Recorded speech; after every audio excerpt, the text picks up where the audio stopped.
Would you say there's no situation or no problem that you couldn't use integrative thinking to solve with? That's the way I think. Now, you have to be careful because it might be like I have a hammer, so every darn thing looks like a nail. But I, it was the process is sort of designed to be able to be a universal tool, if you will, a tool to apply to any situation.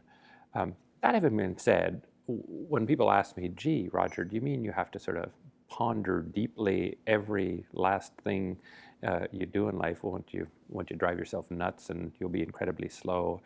And so what I say is what I'd like for students of integrative thinking to have is this little red flag in their head when somebody says to them, "Gee, you can do A or B," and your reaction is, "I don't really like either one of those." I want the little red flag to go up and say, now I have to for sure use this skill. If they come to you and say, "You could do A or B," and you say, "I love A. I love absolutely everything about A." I just say, do A, right?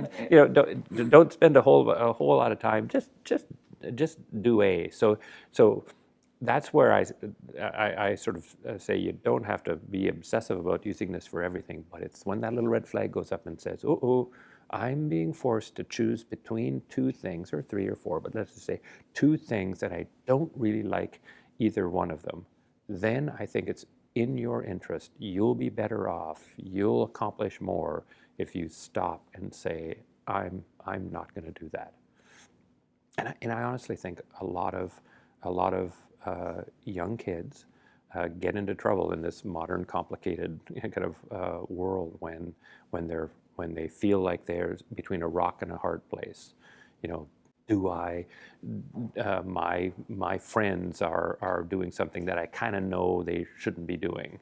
It's dangerous or it's semi-legal or something, and I either have to go with them, along with them, even though I'm a bit queasy about it, because I need to be part of that group because they're my friends, or I have to stay out of that potential trouble, but then they'll think I'm a loser, right? It's times like that. That's the red flag.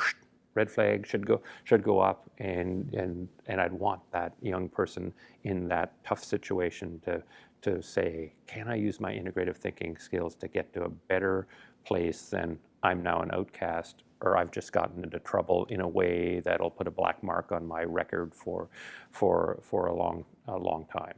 That's sort of how I think about it. Yeah, and I agree. I think integrated thinking is more like a life skill because no matter where you go in life, you'll always have conflicts, you'll always have decisions to make, and it's good to come out with the best possible decision.